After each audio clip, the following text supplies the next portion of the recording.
Tu vois, je suis super fier de moi, vraiment super fier. L'autre jour, il y a quelqu'un qui m'a demandé, un ami qui me demande, est-ce que tu peux me déposer à la gare sous prétexte que c'était mon chemin? Et bien là, tu vois, j'ai su lui dire. Je lui ai dit non, stop, je pose mes limites. Non mais sans blague. Les Chroniques du Moulin, saison 5, en finir avec le développement personnel.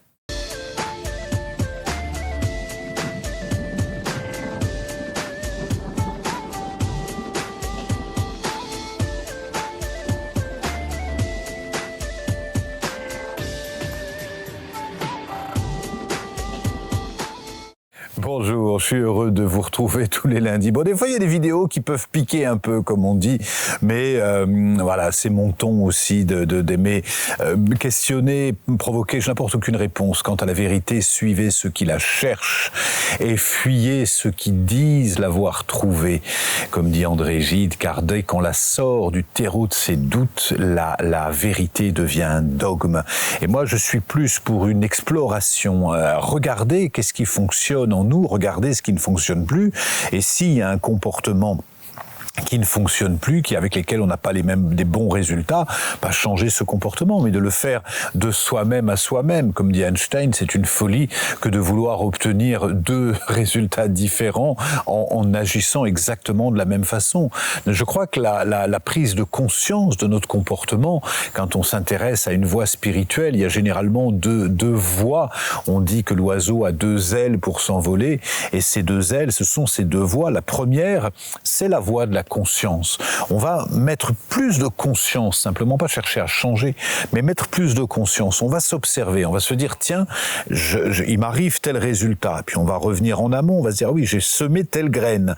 Et donc on va comprendre qu'en semant telle graine, on a tel résultat. Et on va comprendre par là la loi du karma, la loi d'interdépendance et la loi de causalité.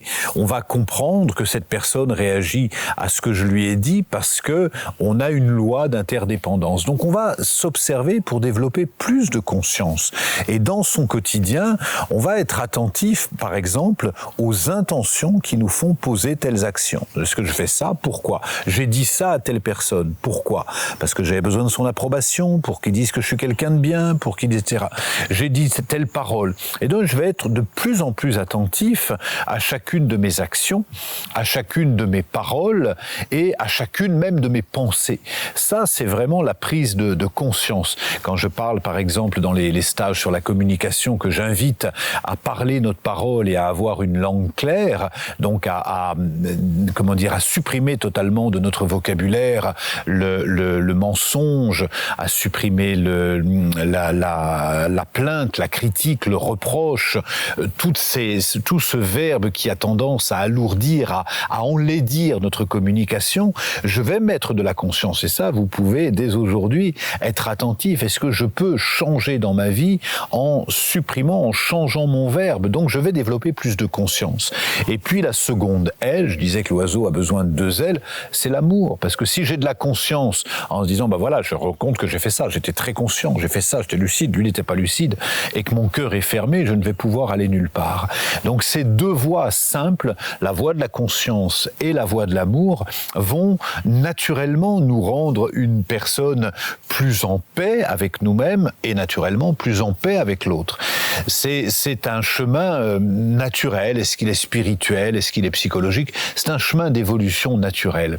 Et dans notre chemin d'évolution personnelle, depuis les années 60-70, est né ce fameux courant du développement personnel dont nos parents, grands-parents, arrière-grands-parents n'avaient jamais entendu parler, parce qu'à l'époque, il y avait juste la psychiatrie dans un premier temps pour aller soigner les fous, puis la psychologie, les psychologues qui allaient soigner les désordres mentaux, mais ces psychologues sont devenus des psychothérapeutes, des psychanalystes, des psychothérapeutes, puis des thérapeutes holistiques qui aident aujourd'hui avec l'analyse transactionnelle, avec le FT, avec le Tipeee, avec beaucoup de méthodes de croissance, de transformation, qui vont être des méthodes de thérapie brève qu'on englobe dans le grand sac du développement personnel.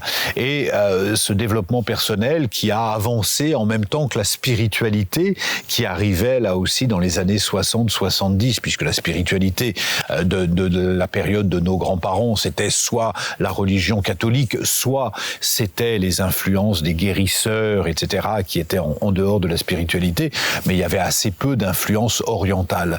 Aujourd'hui, on peut facilement apprendre à méditer en écoutant les enseignements de lamas et de maîtres bouddhistes. On peut apprendre en même temps le chamanisme, on peut apprendre énormément de choses en s'ouvrant. Le yoga, le tai chi, le qigong, toutes ces voies nous permettent d'avoir une meilleure connaissance de nous-mêmes et une meilleure... si on a une meilleure connaissance et qu'on est mieux dans son corps, on va être mieux dans la société. Et c'est là où je fais le lien avec le développement personnel qui souvent pose ses limites en disant « j'ai besoin de bien me connaître, de poser mes limites pour être moi-même une personne équilibrée moi-même ». Mais si moi je vais bien et que mon environnement ne va pas bien, je pourrai jamais être épanoui. Si par exemple mon intention c'est de se dire je vais faire la loi d'abondance et je vais faire la loi d'attraction pour attirer à moi de l'argent, pour attirer à moi l'amour, pourquoi pas après tout. Mais imaginez que vous allez dans une soirée et puis vous dites j'espère que je vais avoir de quoi manger dans mon assiette, j'espère que je vais avoir des mets succulents, et puis que la loi d'attraction et la loi d'abondance ça fonctionne. Et vous arrivez à ce dîner, il y a une grande table et il n'y a qu'une assiette là où vous êtes qui est pleine à déborder de tous les mets succulents. Mais par contre, vous voyez autour de vous, tout le monde a une assiette vide parce qu'ils n'ont pas fait. Est-ce que vous aurez un bon appétit pour manger ou est-ce que naturellement vous allez vouloir partager?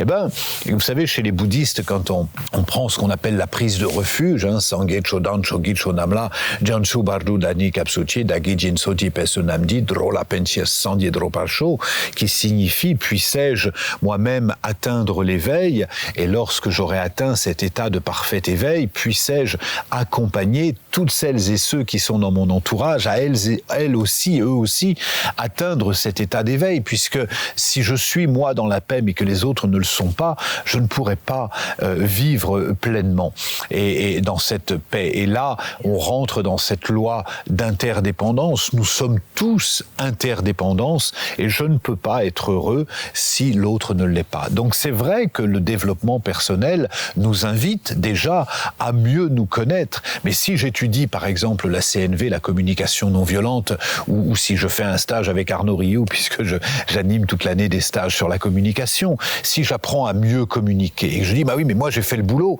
mais ma compagne, mon compagnon, lui n'a pas fait le boulot, il faut qu'il fasse le stage aussi. Non, plus je vais communiquer avec chacun, plus je suis en paix, plus je vais pouvoir être en paix avec chacun. Aussi, quelle que soit la voie que vous empruntez, que ce soit une voie de développement personnel, que ce soit une voie spirituelle, que ce soit une voie d'éveil oriental, de yoga, de tai chi, je vous encourage à revenir à votre intention. Quelle est l'intention? Est-ce que cette intention est égocentrique, c'est-à-dire est-ce qu'elle est concentrée sur votre propre bonheur, ou est-ce qu'elle est concentrée sur le bonheur de la totalité? Et je vous invite à méditer simplement, et si vous réalisez que nous ne pouvons pas être pleinement épanoui tant que d'autres sont en souffrance, alors je vous encourage dans vos prières, dans vos méditations et dans vos intentions à faire le vœu que chacun autour de vous, que ce soit des gens que vous connaissiez, que ce soit des gens qui vous soient neutres ou que ce soit des gens avec qui vous soyez hostile, que tous ces êtres aussi fassent l'expérience de la paix, du bonheur, car le bonheur est tellement meilleur quand il est partagé.